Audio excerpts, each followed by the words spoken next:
In this video, I'm going to show you how to make two videos play at the same time. It's a very quickly and easy process, so make sure to follow along. First, I will point out that I will show the process on computer, okay? So what you need to do is first open two tabs on your navigator. Okay, doesn't matter the navigator. I use the Google Chrome, but you can use any navigator that you want.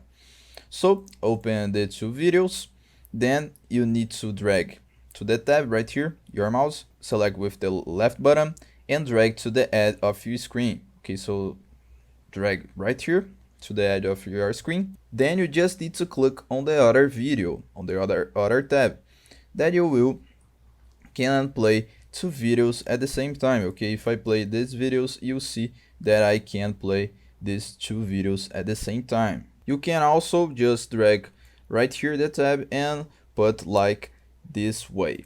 I hope I helped you on how to make two videos play at the same time. So if this video helped you in any way, hit the like button and subscribe to our channel to receive useful tips.